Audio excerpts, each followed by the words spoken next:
Hello students, आज हम लोग डिस्कस करेंगे क्लास 12th रसायन विज्ञान के अंतर्गत चैप्टर विद्युत रसायन इलेक्ट्रोकेमिस्ट्री के अंतर्गत नष्ट इक्वेशन के बारे में। स्टूडेंट्स, पिछले वीडियो में जो पिछले पार्ट बनाए उसमें हमने डिस्कस किया था कि किसी भी अर्ध सेल के लिए मानक इलेक्ट्रोड विभव क्या होता है और मानक इलेक्ट्रोड विभव का मापन कैसे किया जाता है स्टैंडर्ड मानक hydrogen electrode standard hydrogen electrode SHE के द्वारा। अब ये मानक इलेक्ट्रोड विभव है, इसका मान 1 मोलर सांद्रता पर निकाला जाता है। लेकिन यदि कोई स्टूडेंट्स प्रैक्टिकल कर रहा है, एक्सपेरिमेंट कर रहा है, तो ज़रूरी नहीं, आवश्यक नहीं कि सांद्रता 1 मोलर हो। सांद्रता 1 मोलर से कम भी हो सकती है, जैसे 1 मोलर या 0.01 मोलर है या 2 मोलर है, 1 मोलर से ज़्यादा सांद्रता है। तो उस स्थिति में जो वहाँ पर मानक इलेक्ट्रोड विभव आएगा वो मानक इलेक्ट्रोड विभव नहीं होगा, क्योंकि वहाँ पर मानक परिस्थिति में 1 मोलर सांद्रता के बजाय नहीं होगा। तो उस परिस्थिति में नष्ट ने एक समीकरण बनाया जिसकी सहायता से हम किसी भी सांद्रता पर किसी भी धातु इलेक्ट्रोड के हम इलेक्ट्रोड विभव की गणना कर सकते हैं। तो कह सकते हैं कि नष्ट समीकरण जो है किसी भी सांद्रता पर धातु इलेक्ट्रोड के मानक इलेक्ट्रोड विभव को ज्ञात किया जा सकता है। ठीक है, तो नष्ट समीकरण लिखने के लिए हम 2 प्रकार से लिखेंगे। नंबर 1, अर्ध सेल हाफ सेल जिसे कहते हैं, हाफ सेल या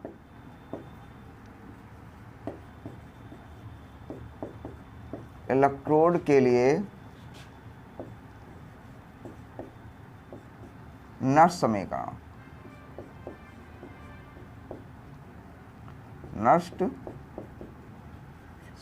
नष्ट इक्वेशन। इसको हम ऐसे भी लिख सकते हैं, अर्ध सेल के लिए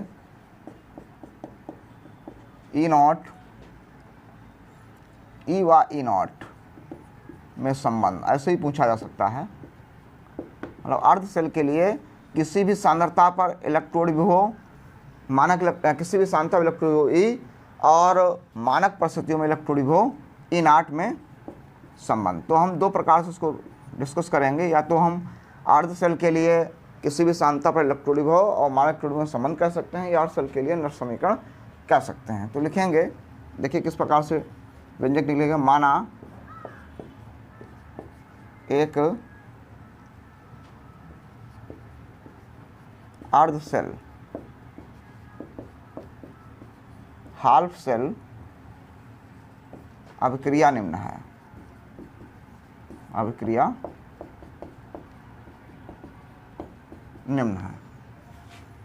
मान लिया आप चयन हो रहा है, तो कोई भी धातु है, विलयन में धातु आयन है, N+ आयन, Ne इलेक्ट्रॉन मिल गए, तो ये बन गया हमारे पास M, धातु बन गई। जब आयन को इलेक्ट्रॉन मिलेंगे तो ठोस अवस्था में आ जाएगी। ठीक है, अब लिखेंगे अतः E मतलब किसी भी ताप पर, किसी भी सांद्रता पर इलेक्ट्रोड विभव E = E0 इसको लिखेंगे पहले E = E0 RT/NF, पहले log E बेस के रूप में लिखेंगे हम लोग, log E बेस। और देखिए, कभी भी किसी समीकरण की सांद्रता लिखनी है तो उत्पाद बटे अभिकारक की सांद्रता होती है। उत्पाद में कंसंट्रेशन ऑफ प्रोडक्ट मीन्स उत्पाद की सांद्रता बटे अभिकारक की सांद्रता means concentration of reactant N+ ion की सांद्रता। ये लिखने का तरीका होता है किसी भी समीकरण में, किसी भी इक्वेशन या समीकरण में सांद्रता लिखने का तरीका होता है उत्पाद की सांद्रता बटे अभिकारक की सांद्रता। अब देखिए स्टूडेंट्स, पता होना चाहिए कि ठोस अवस्था में मोलर सांद्रता जो होती है वो 1 m होती है या 1 यूनिट। 1 यूनिट, 1 इकाई, 1 इकाई सांद्रता होती है ये। ठीक है, तो देखिए बहुत ही आसान फार्मूला बन गया, equal to E naught minus R T upon N F log E base, और ठोस वस्तु सांद्रता 1 हो गई तो 1 upon M N plus ion सांद्रता। ये इसका बहुत ही सरल सा फार्मूला हो गया। ठीक है, नष्ट इक्वेशन, ये अर्ध शेल के लिए नष्ट समीकरण कहलाएगी। लेकिन यहाँ पर जो ई बेस है इसको हम न्यूमेरिकल लगाने के लिए 10 बेस में बदलेंगे, तो लॉग ई बेस होता है इक्वल टू 2.303 लॉग 10 बेस। ये ई बेस की वैल्यू होती है लॉग 10 बेस। ये मैथमेटिक्स पढ़ाई जाएगी। तो इस प्रकार से फार्मूला जो बनेगा वो equal to E naught minus R T upon N F रहेगा, R T upon N F, but यहाँ लॉग ई बेस की वैल्यू रखेंगे हम 2.303 लॉग 10 बेस, तो 2.303 आगे आ जाएगा, 2.303 are T upon N F हो जाएगा, और log 10 base 1 upon M N plus ion सांद्रता। ठीक है, ये हमारा फार्मूला हो गया। अब यहाँ पर ई का मतलब क्या है, वेयर ई बराबर है अर्ध सेल मीन्स हाल्फ सेल का इलेक्ट्रोड विभव, किसी भी सांद्रता पर इलेक्ट्रोड विभव, किसी दी गई सांद्रता पर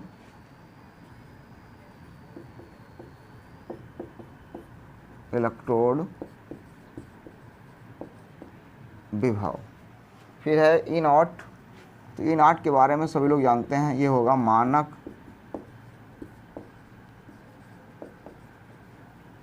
इलेक्ट्रोड विभव। उसके बाद हो गया आर, तो आर होता है गैस नियतांक, आर हो गया गैस नियतांक हो गया। टी होता है परम ताप, और एन हो गया विलयन में धातु सांद्रता के विलयन में मुक्त आयनों या इलेक्ट्रॉन की संख्या, धातु सांद्रता के विलयन में मुक्त आयन या इलेक्ट्रॉन की संख्या। और एफ लिख लें पहले, एफ हो गया फैराडे नियतांक होता है, एफ फैराडे नियतांक होता है। और एम एन प्लस एक्वस हो गया विलयन में धातु आयन की सांद्रता। ये धातु आयन की सांद्रता होती है। ये धातु आयन के विलयन में या धातु लवण के विलयन में मुक्त आयन या इलेक्ट्रॉनों की संख्या n होती है। ठीक है, अब सभी लोग जानते हैं कि यदि T बराबर 298 केल्विन हो, 25 डिग्री सेल्सियस, क्योंकि मानक इलेक्ट्रोड हो 25 डिग्री सेल्सियस निकाला जाता है। R का मान हो 8.314 जूल प्रति केल्विन प्रति मोल, और F की वैल्यू हो 96,487 कूलाम पर मोल, जिसको अप्रॉक्स में लिख लिया जाता है 96,500। ठीक है, जिसको हम लगभग में लिख सकते हैं 96,500 कूलाम पर मोल भी लिख लेते हैं। तो ये वैल्यू जब यहाँ हम पुट करेंगे इस समीकरण 1 में, समीकरण 1 में मान रखने पर तो फॉर्मूला देखिए आ जाएगा E equal to E0 minus 2.303 अब इंटू R की वैल्यू हो गई 8.314, T हो गया 298 केल्विन अपान N और F 96,487 log 10⁻1 upon m n plus ion सांद्रता। तो इस प्रकार से जो इक्वेशन बन गया, अतः E0 बराबर E equal to E0 minus 0.0591 upon n log 10⁻1 upon m n plus aqueous ion सांद्रता। एक्वस विलेन में आयन होते हैं चूँकि, तो एक्वस जरूर लिखेंगे। तो ये हो गया हमारा समीकरण, जिसे हम कह सकते हैं समीकरण 2 है ये। समीकरण 1 व 2 समीकरण 1 व 2 क्या कहलाते हैं? अर्ध सेल के लिए नष्ट समीकरण या E0 व E0 में संबंध कहलाते हैं। तो लिख सकते हैं समीकरण 1 व 2 अर्ध सेल के लिए नष्ट समीकरण, नष्ट इक्वेशन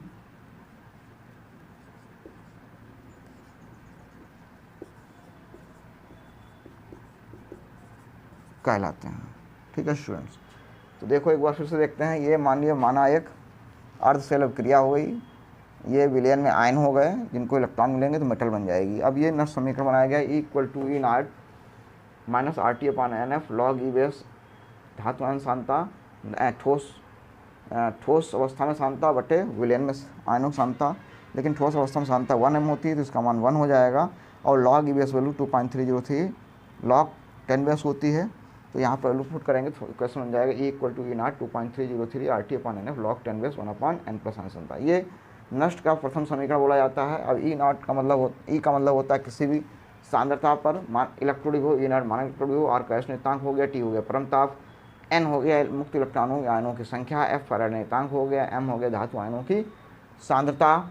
तो जब T का मान 298 रख देंगे क्योंकि मानक अवस्था में T 298 केल्विन होता है, R 8.314 जूल प्रति मोल प्रति केल्विन होता है, फैरा F की वैल्यू 96,487 जूल प्रति कूलाम प्रति मोल होती है। ये सभी मान जो यहाँ पर रखेंगे R और T और F की जगह पर, तो इक्वेशन हमारी बन जाएगी E equal to E0 minus 0.0591 upon n log 10 base 1 upon n plus ion सांद्रता। या इसको हम 0.059 भी इस प्रकार से भी लिख सकते हैं, 0.059 भी लिख सकते हैं, ये भी सही माना जाएगा। समीकरण 1 और समीकरण 2 दोनों ही अर्ध सेल, इस अर्ध सेल या इलेक्ट्रोड के लिए जो है नष्ट समीकरण कहलाती हैं, या E0 अर्ध सेल के लिए E व E0 में संबंध कहलाता है। अब इसके बाद हम लोग जिस प्रकार से अर्ध सेल के लिए अभी हमने इलेक्ट्रोड विभव की गणना सीखी, उसी प्रकार से हम एक पूर्ण सेल अभिक्रिया के लिए हम लोग डिस्कस करेंगे EMF या E सेल की गणना कैसे की जा सकती है। इसको नोट कर सकते हैं स्टूडेंट्स। अभी हम लोग डिस्कस कर रहे थे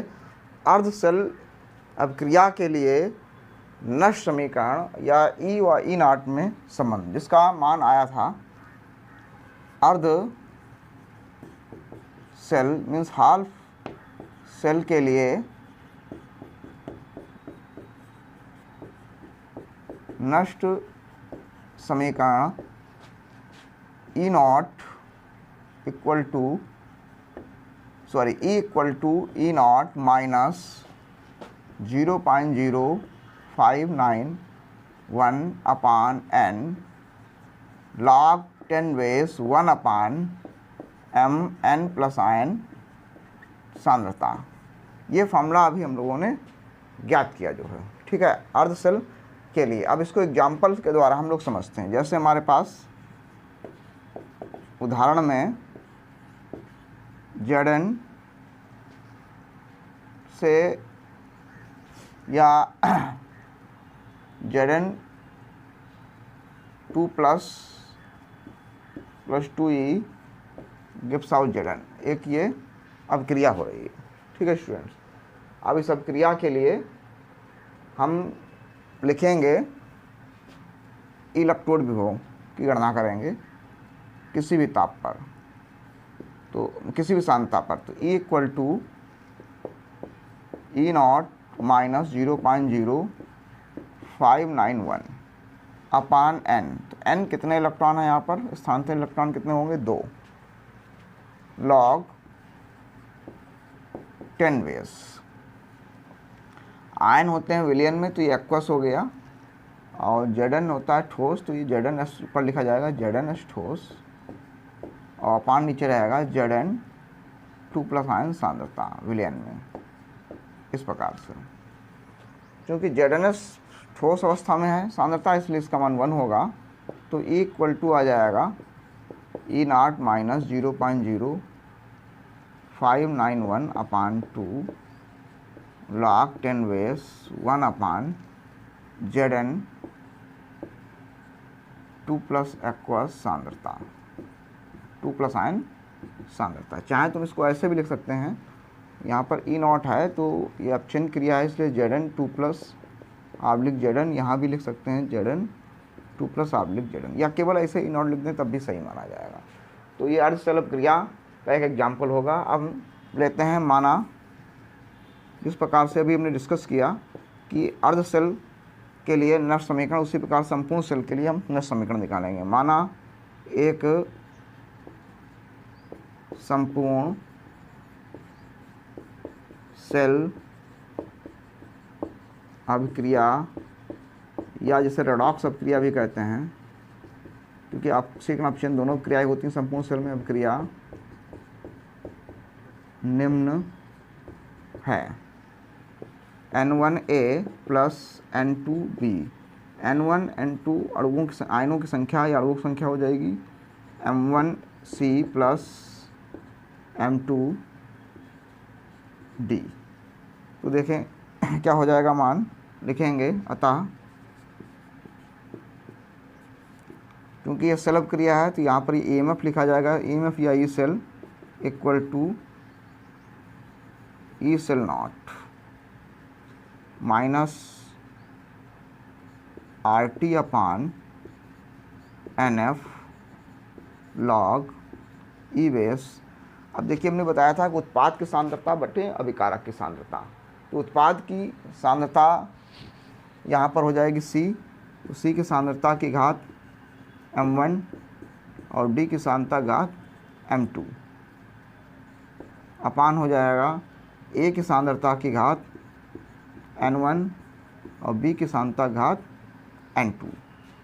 ठीक है स्टूडेंट, और अभी बताया था हमने पीछे भी कि लॉग E बेस हो जाता है 2.303 लॉग 10 बेस। तो हमारा जो फॉर्मूला बनेगा वो बन जाएगा E cell equal to E cell naught minus 2.303 RT upon NF log, अब ये 10 बेस आ जाएगा, C की सांद्रता घात M1, D की सांद्रता की घात M2, A की सांद्रता की घात N1, B की सांद्रता घात N2। ये हमारा फॉर्मूला हो गया। इस पर हम न्यूमेरिकल लगाएंगे, अभी इस पर एग्जांपल भी समझेंगे। अब हम आगे क्या करेंगे, ये मान लेंगे कि ये क्रिया एक स्थिर ताप पर हो रही है। स्थिर ताप पर सेल अभिक्रिया का भागफल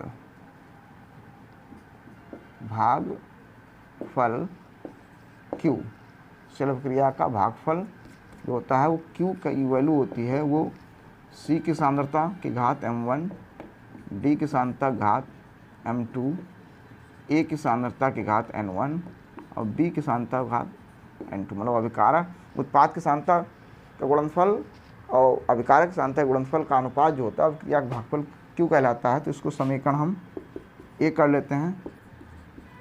समीकरण 1 से तो आ जाएगा हमारा EMF E cell equal to E cell naught minus 2.303 303 RT upon NF log 10 base Q लिख सकते हैं। इसको एक साथ हम Q लिख सकते हैं। अब लिखेंगे मानक परिस्थिति में।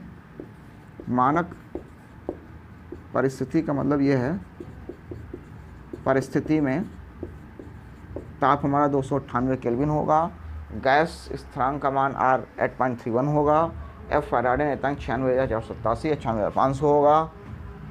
तो फार्मूला जो बनेगा E cell equal to E cell naught minus 0.0591 upon log 10 base. पहले तुम इसको इस फॉर्म में ही लिख लेंगे। C की सांद्रता की घात m1, D की सांद्रता घात m2, A की सांद्रता की घात n1 और B की सांद्रता घात n2, ऐसे लिख लेंगे। ठीक है। या अब इसी को लिख सकते हैं E cell equal to E cell naught minus 0.0591 upon n log 10 base Q लिख सकते हैं। ठीक है। समीकरण 1 और 2 मुख्य रूप से कहेंगे हम। समीकरण 1 व समीकरण 2 को सेल अभिक्रिया के लिए नष्ट समीकरण कहलाते हैं, जिससे किसी दी गई सांद्रता पर EMF या ई सेल की गणना की जा सकती है। तो समझ में आ गया स्टूडेंट। ये एक महत्वपूर्ण फार्मूला है। इस फार्मूले को ज़रूर याद कर लें, ये वाला। और इस फार्मूले पर NCERT के लगभग 4-6 क्वेश्चन दिए गए हैं, 5 से 6 क्वेश्चन जो इस पर लगेंगे। तो इसके बाद स्टूडेंट एक एग्जाम्पल द्वारा इसको हम क्लियर करते हैं। स्टूडेंट्स, हम लोग डिस्कस कर रहे हैं सेल अभिक्रिया के लिए नष्ट समीकरण। अब हम इसको उदाहरण के द्वारा समझेंगे। माना एक सेल अभिक्रिया को निम्न प्रकार निरूपित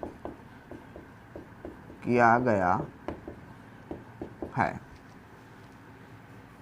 Zn सॉलिड से Zn2 plus aqueous ion salt bridge, Cu2 plus से एक्वस आयन से Cu सॉलिड आयन। ये कैथोड हो गया, ये एनोड हो गया। ठीक है। तो हम इसकी अगर हम अभिक्रिया लिखेंगे तो देखिए क्या होगा। यहाँ Zn से Zn2 प्लस आयन बनना है, इस प्रकार से Zn सॉलिड से बनना है Zn2 plus ion, 2 electron remove होंगे एक्वस सॉल्यूशन में, और Cu2 प्लस आयन जो एक्वस सॉल्यूशन में होंगे वो Zn के इलेक्ट्रॉन गेन करेंगे और Cu मेटल बना देंगे सॉलिड।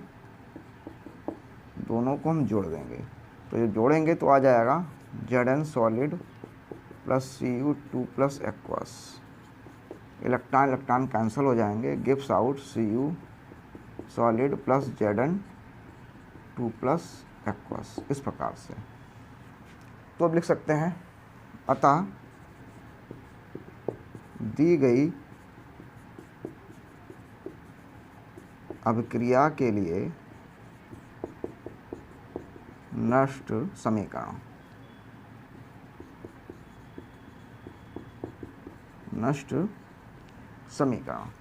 तो दी गई अभिक्रिया के नष्ट समीकरण देखिए क्या होगी। ई सेल जिसे हम EMF कहेंगे, E cell equal to E cell naught minus 0.0591 upon n। n की वैल्यू यहाँ पर नंबर ऑफ इलेक्ट्रॉन। तो नंबर ऑफ इलेक्ट्रॉन कितने ट्रांसफ़र हो रहे हैं, स्थानांतरित इलेक्ट्रॉन संख्या हो गई 2। ठीक है, स्थानांतरित इलेक्ट्रॉन संख्या हो गई 2 लॉग 10 बेस उत्पाद की सांद्रता बटे अभिकारक सांद्रता, concentration of product upon concentration of reactant. Product में क्या है, प्रोडक्ट में है CuS सांद्रता इंटू Zn2 प्लस एक्वस सांद्रता, और नीचे है Zn(S) सांद्रता सॉलिड स्टेट में और दूसरी कॉपर 2 प्लस सांद्रता विलयन में। तो देखिए जो सॉलिड स्टेट में सांद्रता है, चाहे वो Cu की हो चाहे Zn की हो, पीछे भी बताया था फिर से बता रहे हैं, ये 1 मोलर हो जाती है। तो देन हमारा जो फार्मूला बन जाएगा वो E cell equal to E cell naught हो जाएगा माइनस 0.0591 अपान 2 log 10 बेस, ये 1 हो जाएंगे दोनों, तो ऊपर बचेगा Zn2 प्लस आयन एक्वस सांद्रता और नीचे Cu2 प्लस आयन एक्वस सांद्रता। ठीक है स्टूडेंट्स, तो इस प्रकार से ये हमारी एक संपूर्ण सेल के लिए नष्ट इक्वेशन हो जाएगी, या ई सेल और इस सेल में, या EMF और इस सेल में एक रिलेशनशिप हो जाएगा। ठीक है, तो इस समीकरण में बहुत आसानी से देख सकते हैं उत्पाद की सांद्रता बटे अभिकारक सांद्रता लिखी जाएगी। इस समीकरण में भी ऐसे ही लिख सकते हैं। देखिए ये हमारा जो है ऑक्सीकरण है, तो ऑक्सीकरण में अभिक्रिया में जो पदार्थ अपचयित हो गया, अपचयित की सांद्रता बटे यहाँ पर अपचयन क्रिया हो रही, तो जो अपचयन क्रिया हुई वहाँ पर जो पदार्थ ऑक्सीकारक होगा, ऑक्सीकारक आयन की सांद्रता रहती है जो है। ठीक है, मतलब ये जो Zn से Zn2 प्लस आयन बने तो Zn2 प्लस आयन सांद्रता ऊपर रहेगी, और यहाँ Cu2 प्लस आयन Cu बने तो Cu आयन सांद्रता नीचे रहेगी। ठीक है, इसको हम दूसरा एग्जाम्पल एक और ज़्यादा क्लियर करना चाहते हैं तो एक और एग्जाम्पल आप लोग बताते हैं। एग्जाम्पल नंबर 2, जैसे यहाँ पर हमने लिया Ni solid oblique Ni2 plus और Ag प्लस से Ag आयन बना दिया। अब सीधे हम इसके लिए इक्वेशन लिखेंगे, तो देखिए क्या हो जाएगी, E cell equal to E cell minus 0.0591। यहाँ पर स्थानांतरित इलेक्ट्रॉन 2 होंगे क्योंकि यहाँ 2 चार्ज है, यहाँ 1 चार्ज है, लेकिन बैलेंस करेंगे तो 2 इलेक्ट्रॉन स्थानांतरित होंगे अपान 2 log 10। अब देखिए ये यहाँ पर ऑक्सीडेशन ऑक्सीकरण क्रिया होगी, तो ऑक्सीकरण क्रिया जहाँ पर होती है तो वहाँ से हम उठाएंगे। ऑक्सीकरण क्रिया में क्या बनेंगे Ni आयन बनेंगे। तो Ni आयन की सांद्रता, Ni आयन की सांद्रता, और यहाँ अपचयन क्रिया होगी, तो अपचयन क्रिया में क्या बन रहा है, सिल्वर आयन, तो सिल्वर आयन की सांद्रता एक्वस सॉल्यूशन में ये सॉलिड होगा। फिर किसका हो रहा है, Ni का हो रहा है, तो Ni नीचे रहेगा, जिसका ऑक्सीकरण होगा वो सॉलिड होगा। और यहाँ Ag आयन का हो रहा है तो Ag आयन रहेगा अभिकारक में, Ag आयन की सांद्रता, ऐसे लिख लेंगे। अब इन दोनों सांद्रताएं जो होंगी सॉलिड सॉलिड की 1 हो जाएंगी, और हमारा फॉर्मूला बन जाएगा E cell equal to E cell naught minus 0.0591 upon 2 log 10 base, और ये दोनों 1 हो जाएंगे, तो Ni आयन की सांद्रता बटे Ag प्लस आयन की सांद्रता। लेकिन यहाँ पर जो सांद्रता लिखेंगे तो बैलेंस करने पर Ag आयन की सांद्रता जो होगी, क्योंकि Ni की 2 है तो Ag का एक ही आयन है, तो इसकी सांद्रता जो ट्वाइस स्क्वायर हो जाएगा। यहाँ पर Ag आयन की सांद्रता में यहाँ पर स्क्वायर हो जाएगा, यहाँ भी स्क्वायर होगा। अगर ऐसे ना समझ होगा तो इसी प्रकार से पहले ऑक्सीकरण ऑप्शन लिख लो, बिल्कुल क्लियर हो जाएगा। इसको हम ऐसे भी लिख सकते हैं, Ni सॉलिड से Ni2 प्लस एक्वस 2 इलेक्ट्रॉन निकलेंगे, Ag प्लस 1 इलेक्ट्रॉन गेन करेगा, Ag बनेगा, लेकिन इलेक्ट्रॉन 2 स्थान हुए, 2 इलेक्ट्रॉन 2 से मल्टीप्लाई करा देंगे, दोनों को जोड़ दीजिए। Ni सॉलिड से 2Ag प्लस इलेक्ट्रॉन काट दीजिए, गिव्स आउट 2Ag सॉलिड से Ni2 प्लस एक्वस हो जाएगा, ये एक्वस होंगे। अब क्लियर हो गया होगा स्टूडेंट्स। देखिए उत्पाद में क्या है, Ag आयन है, Ag सॉलिड है तो Ag सॉलिड हो गया, 2 है तो ऊपर स्क्वायर हो गया, Ni2 प्लस ऊपर हो गया। अभिकारक में क्या है, 2Ag आयन है तो Ag आयन जो 2 होगा वो ऊपर चला जाएगा पावर के रूप में, जैसे M1 M2 यहाँ पर आयन 2 है। नीचे क्या Ni सॉलिड है तो Ni सॉलिड रहेगा, लेकिन Ni सॉलिड है Ag सॉलिड की सांद्रता 1 हो जाएगी, तो Ni2 प्लस सांद्रता बटे Ag प्लस आयन का स्क्वायर की सांद्रता जो, ठीक है, Ag प्लस आयन की सांद्रता का स्क्वायर हो जाएगा। तो इस प्रकार से किसी भी समीकरण के लिए हम ई सेल या EMF की गणना कर सकते हैं। इस प्रकार से NCERT में 4-5 क्वेश्चन दिए गए हैं, जहाँ पर हम इसी फॉर्मूले का उपयोग करके किसी भी सांद्रता पर उस सेल का ईएमएफ की गणना हम सीखेंगे। अब हम इसके आज डिस्कस करने वाले स्टूडेंट नट समीकरण के उपयोग क्या हैं। हेलो स्टूडेंट्स, अभी हम लोगों ने डिस्कस किया अर्ध सेल और एक सेल अभिक्रिया के लिए नट समीकरण। अब हम लोग नट समीकरण की सहायता से किसी भी सेल अभिक्रिया के लिए केमिकल इक्विलिब्रियम या रासायनिक साम्य स्थिरांक की गणना कैसे कर सकते हैं ये डिस्कस करेंगे। तो देखते हैं। उसी प्रकार से माना एक सेल अभिक्रिया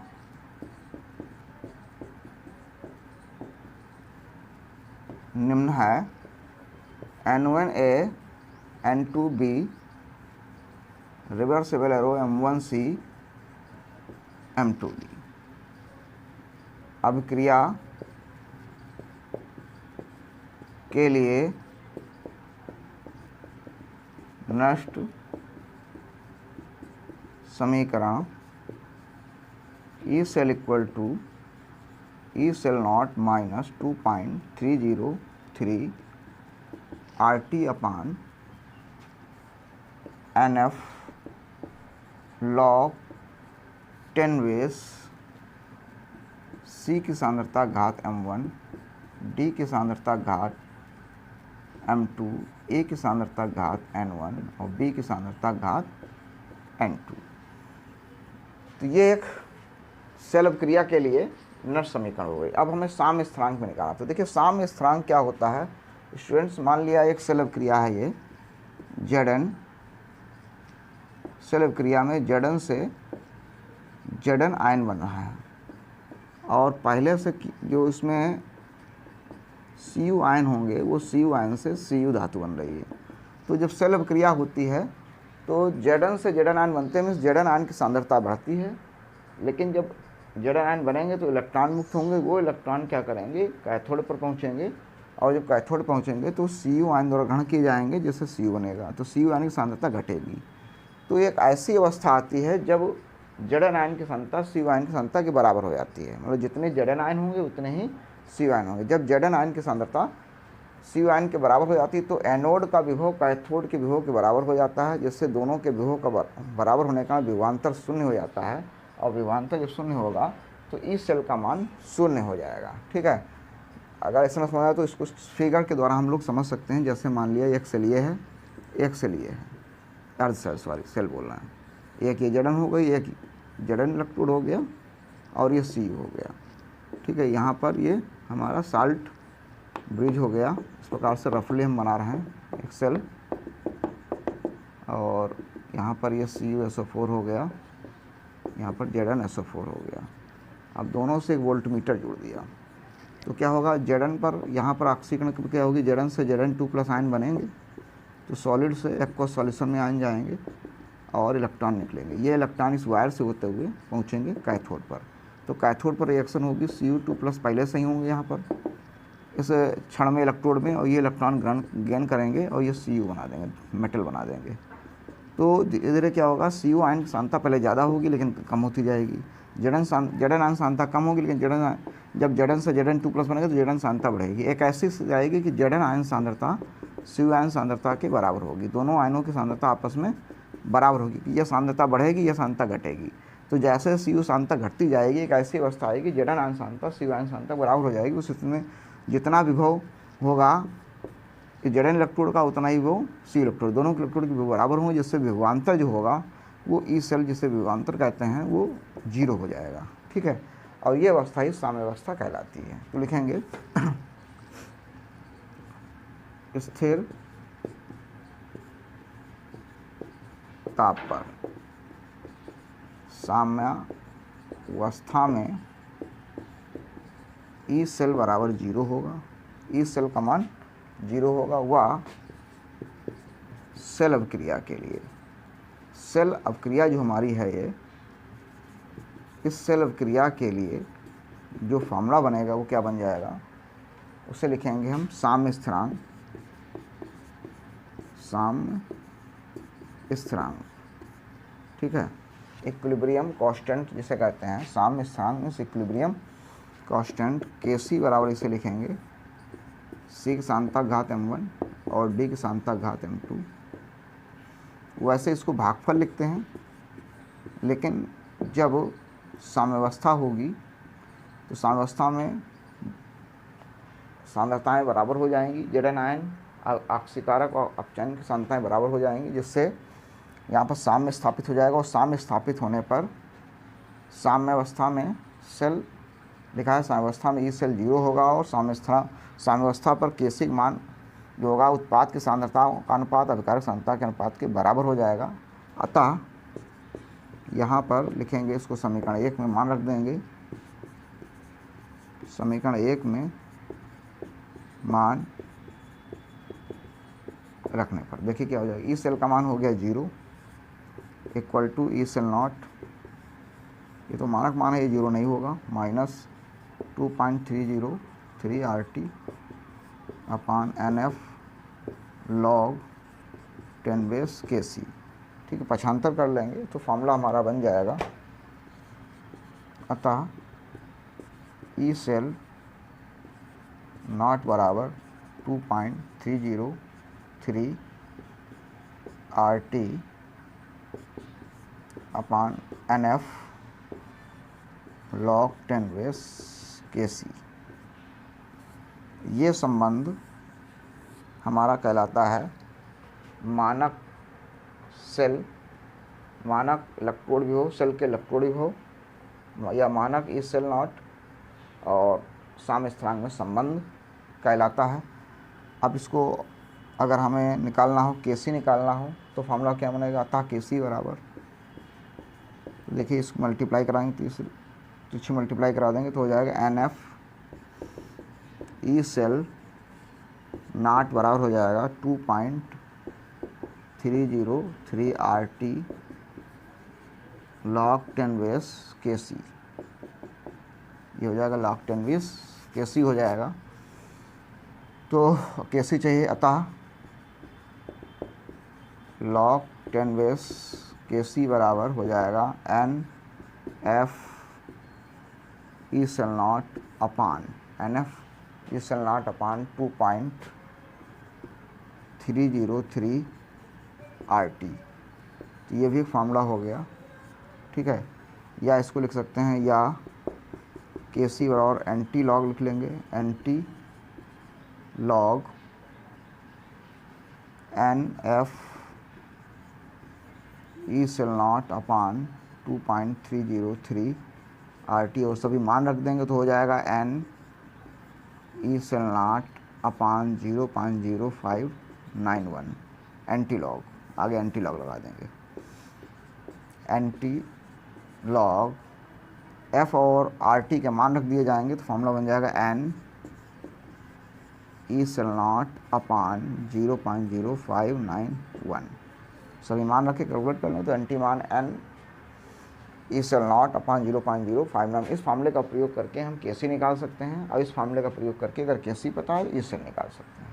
ठीक है स्टूडेंट्स, तो ये हमने नष्ट समीकरण की सहायता से किसी भी सेल अभिक्रिया के लिए साम्यावस्था पर, स्थिरता व साम्यावस्था पर हम साम्य स्थिरांक की गणना इस तरीके से कर सकते हैं। लेकिन साम्य स्थिरांक यह भी होता है जब अभिक्रिया होती है, जैसे हम लोग क्या करते हैं अपने घरों में इन्वर्टर बैटरी यूज करते हैं, जो बैटरी लगातार यूज होती रहती है, चार्ज ना की जाए तो एक ऐसी स्थिति होती है जो बैटरी हमें धारा देना बंद कर देती है। तो जब धारा नहीं दे रही तो इसका मतलब क्या हो रहा है, जो ऋण इलेक्ट्रोड है, एनोड से इलेक्ट्रॉन जा रहे हैं कैथोड की ओर, धन इलेक्ट्रोड की ओर। लेकिन जब इलेक्ट्रॉन जाते रहते हैं तो एक ऐसी स्थिति आती है कि ऋण इलेक्ट्रोड की सांद्रता धन इलेक्ट्रोड की सांद्रता के बराबर हो जाती है। यही जिंक इलेक्ट्रोड या कॉपर इलेक्ट्रोड या ऋण इलेक्ट्रोड सांद्रता धन इलेक्ट्रोड के बराबर हो जाती है। तो दोनों की जब सांद्रताएं बराबर हो जाती है तो यहाँ पर धारा का प्रवाह बंद हो जाता है। धारा का प्रवाह जब बंद हो जाता है वही साम्यावस्था की स्थिति होती है। कहने का मतलब जो बैटरी हमारी डिस्चार्ज हो जाएगी, जब हमें बैटरी धारा नहीं देगी, जब बैटरी धारा हमें नहीं दे रही हो उस समय जो सांद्रता होगी उस समय ही साम्य स्थिरांक हमें प्राप्त होता है, जब हम बैटरी धारा नहीं दे रही होगी। ठीक है, वो स्थिति में साम्यावस्था की स्थिति होती है, इसको साम्यावस्था की स्थिति होती है। उस स्थिति में जो स्थिरांक होगा उसे बोलेंगे साम्य स्थिरांक बोलेंगे। ठीक है स्टूडेंट, तो इस प्रकार से ये नष्ट समीकरण का एक पहला अनुप्रयोग है कि नष्ट समीकरण की सहायता से हम साम्य स्थिरांक की गणना कर सकते हैं। अब हम लोग इसी के आधार पर गिब्स ऊर्जा, गिब्स मुक्त एनर्जी के बारे में डिस्कस करेंगे। इसको नोट कर लीजिए स्टूडेंट्स। हेलो स्टूडेंट्स, अब हम लोग डिस्कस करने वाले हैं विद्युतीय कार्य। कोई भी सेल है, सेल को प्रयोग किया जा रहा होगा, तो प्रयोग करने का मतलब है सेल से धारा ली जा रही है। तो जैसे एक गैल्वेनिक सेल है, उससे हम धारा ले रहे हैं, तो धारा अगर सेल से ली जा रही है तो सेल का उपयोग किया जा रहा है, और सेल का उपयोग किया जा रहा है इसका मतलब उसमें इलेक्ट्रॉनों का स्थानांतरण हो रहा है। यदि सेल में इलेक्ट्रॉनों का स्थानांतरण हो रहा है तो स्थानांतरण में जो कार्य किया जाएगा वो विद्युतीय कार्य होता है। वो कार्य जो होता है उसका ऋणात्मक मान गिब्ज ऊर्जा में या उत्क्रमणीय कार्य ही गिब्ज ऊर्जा में कमी के बराबर होता है। तो जैसे ये जिंक इलेक्ट्रोड हो गया और जिंक सल्फेट सॉल्यूशन हो गया, कापर सल्फेट सॉल्यूशन हो गया, कापर इलेक्ट्रोड हो गया। अब हमने इनको एक वोल्टमीटर से या बाहरी सोर्स बल्ब से जोड़ दिया, ठीक है। अब इस सेल का उपयोग किया जा रहा है, तो लिखेंगे सबसे पहले सेल का विद्युतीय कार्य। विद्युतीय कार्य, तो कार्य का फॉर्मूला फिजिक्स में पढ़ाया गया होगा, विभवांतर बराबर होता है W/Q, ठीक है। तो सेल का विद्युतीय कार्य क्या होता है, तो कार्य बराबर होगा विभवांतर या Q इंटू V। यहाँ पर V लेंगे, V की जगह पर हम लेंगे विभव जो होता है वो ई सेल होता है, ई सेल ले लेंगे, ठीक है। और जो आवेश होगा Q होगा, Q की वैल्यू देखिए कैसे निकलेगी यहाँ पर। तो सेल का विद्युतीय कार्य क्या होता है कि एक सेकंड में प्रवाहित आवेश की मात्रा व एक सेकंड में प्रवाहित आवेश की मात्रा व सेल विभव ई सेल का गुणनफल, ई सेल का गुणनफल सेल का विद्युतीय कार्य कहलाता है। देख रहे हो ये फार्मूला है, सेल का विद्युतीय कार्य फार्मूला लिखा W=Q into E cell. Q हो गया प्रवाहित आवेश की मात्रा, ई सेल क्या हो गया, सेल विभव। तो एक सेकंड में जो प्रवाहित आवेश हुआ, एक सेकंड में जो एनोड से कैथोड की ओर जो प्रवाहित आवेश हो रहा है, उस प्रवाहित आवेश की मात्रा और इनके बीच के सेल का विभव का अंतर ई सेल जो हो गया, ई सेल का गुणनफल जो होगा वो विद्युतीय कार्य होगा। तो ये विद्युतीय कार्य W बराबर आएगा Q इंटू ई सेल होगा, Q होगा आवेश होता है, Ne होता है, Q बराबर Ne होता है, लेकिन यहाँ Q बराबर NF होगा। NF का मतलब होता है एक मोल में आवेश की मात्रा, एक मोल में आवेश की मात्रा जो होती है NF होती है, तो Q=NF हो जाएगा। तो यहाँ पर फॉर्मूला बन जाएगा, देन W हो जाएगा NF ई सेल। ये हो गया W=NF ई सेल, ये हो गया सेल का विद्युतीय कार्य। अब लिखेंगे विद्युत रासायनिक सेल की गिब्ज ऊर्जा। विद्युत रासायनिक सेल की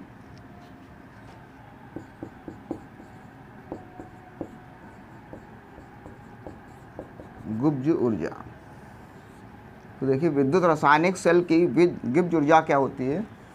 गिब्ज ऊर्जा का मतलब होता है कि लगातार जब सेल का उपयोग करेंगे, सेल का उपयोग करने में सेल द्वारा कार्य किया जाएगा। अब सेल द्वारा जब कार्य किया जाएगा तो उसकी ऊर्जा में कमी होगी। तो सेल की ऊर्जा में जो कमी होती है, ऊर्जा में होने वाली जो कमी होती है, उस कमी को ही गिब्ज ऊर्जा कहते हैं, ठीक है। तो किसी सेल द्वारा किए गए उत्क्रमणीय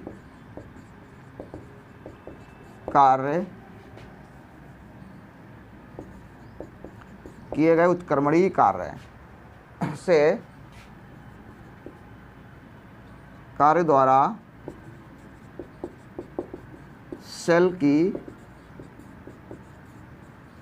विद्युतीय ऊर्जा में होने वाली कमी, होने वाली कमी को सेल की क्या बोलते हैं, गिब्स ऊर्जा कहते हैं। हमने तुम्हें क्या बताया, और प्रैक्टिकली आप लोगों ने देखा होगा, यदि हम सेल का उपयोग करें तो सेल का उपयोग करने में सेल से धारा ले रहे हैं, धारा ले रहे हैं मीन्स इलेक्ट्रॉन गति कर रहे हैं, इलेक्ट्रॉन गति कर रहे हैं मतलब कार्य हो रहा है। लगातार जब कार्य होता है तो सेल डिस्चार्ज होती है मतलब उसकी ऊर्जा क्या होती है, कमी होती है। तो कार्य करने पर ऊर्जा में कमी हुई, तो कार्य करने में ऊर्जा में जो कमी हुई उस कमी को ही हम कहते हैं सेल की गिब्स ऊर्जा। तो सेल लिखा हुआ है यहाँ पर, सेल द्वारा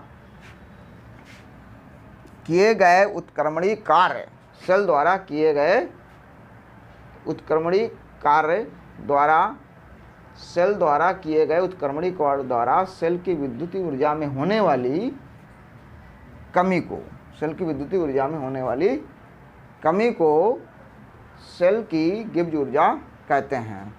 ठीक है, तो गिब्स ऊर्जा जो होती है, अतः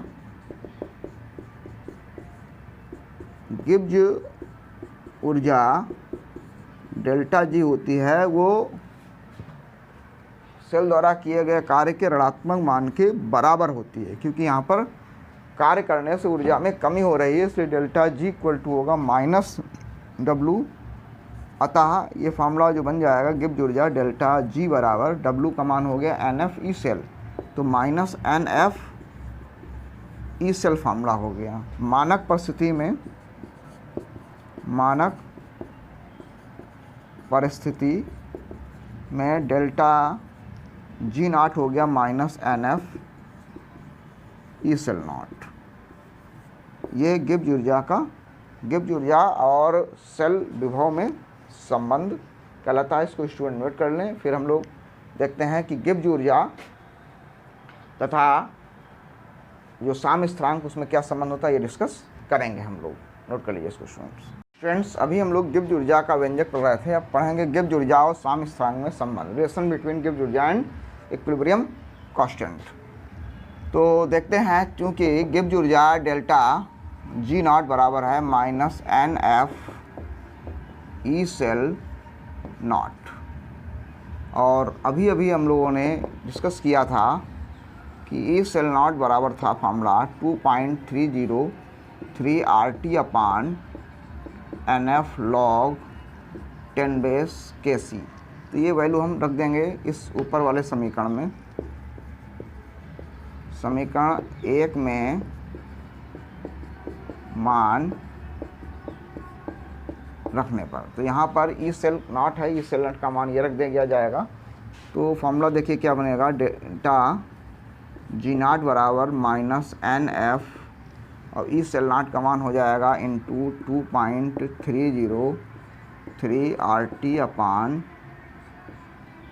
N F log 10 base K C. तो एन एफ कट जाएगा, तो delta G naught equal to आएगा minus 2.303 RT log 10 base K C. ये हो गया गिब्स ऊर्जा, गिब्स ऊर्जा और साम्य स्थिरांक में संबंध कहलाता है स्टूडेंट्स। इस पर भी न्यूमेरिकल लगते हैं, इसको स्टूडेंट्स नोट कर सकते हैं। अब जो है इसके आधार गिब्स ऊर्जा और ई सेल के मान के आधार पर सेल अभिक्रिया की संभाव्यता की गणना करेंगे। सेल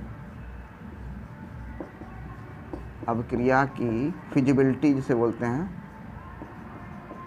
संभाव्यता की गणना, फिजिबिलिटी ऑफ सेल रिएक्शन। ठीक है, तो ई सेल का चिन्ह लिया जाएगा, ई नॉट सेल का चिन्ह, डेल्टा जी नॉट का चिन्ह, इसके बाद यहाँ पर ले लेंगे हम अभिक्रिया की संभाव्यता,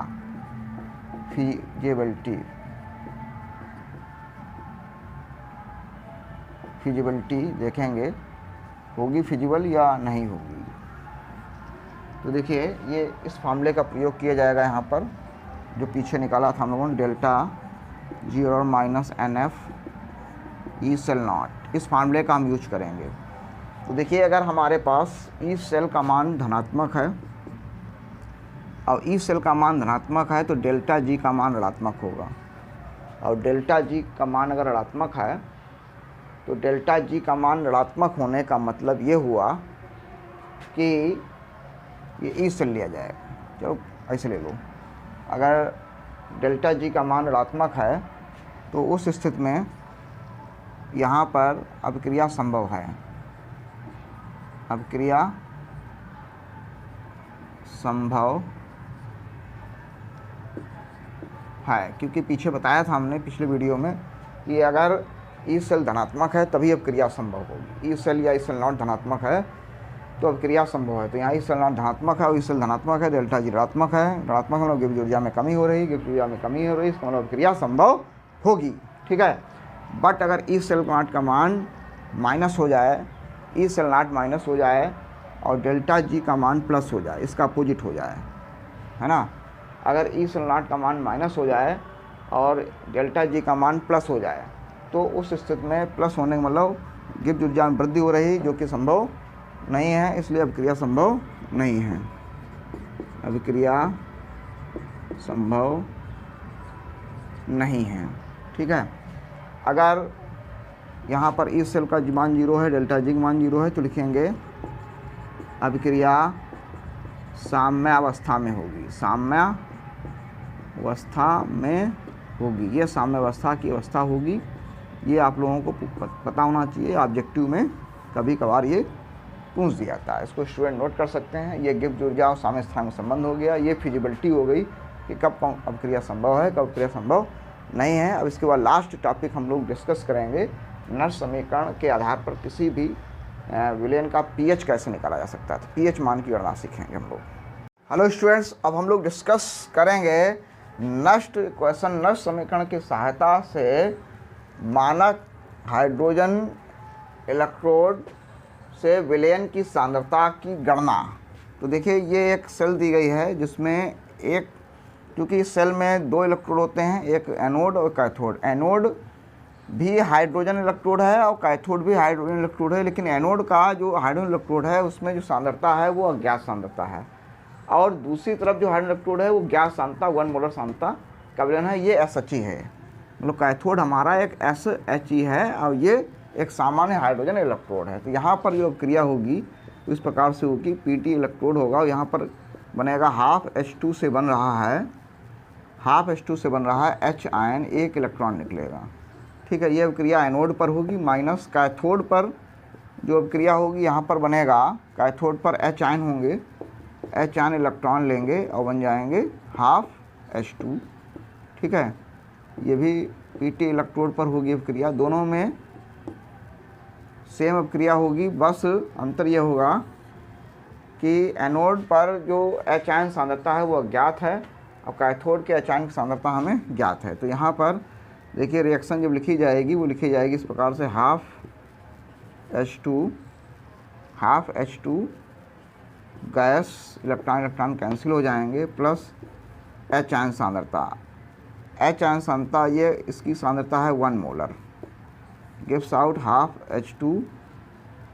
H2 गैस और प्लस H आयन सांद्रता। तो यहाँ पर H आयन सांद्रता जो है वो अज्ञात है, अननोन,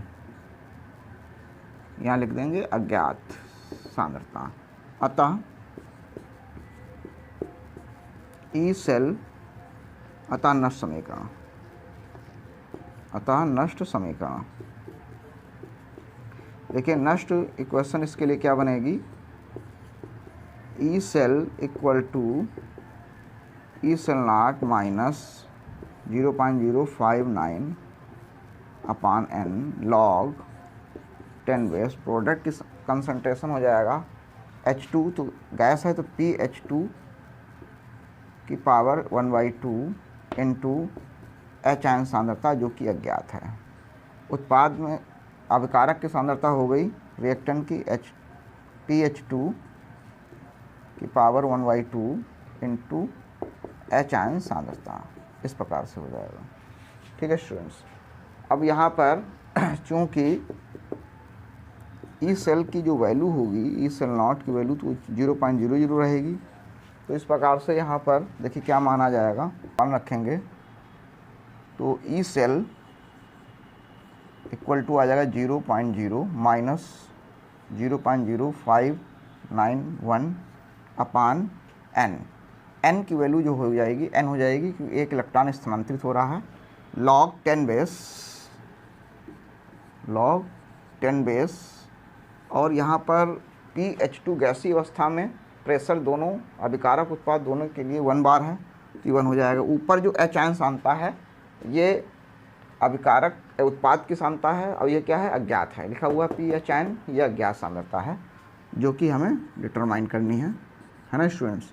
और नीचे भी pH2 गैस है तो ये 1 हो जाएगा और ये H आयन सांद्रता ये 1 मोलर है, ठीक है। तो इस प्रकार से फॉर्मूला बन गया E cell equal to minus 0.059 log 10 base H ion सांद्रता।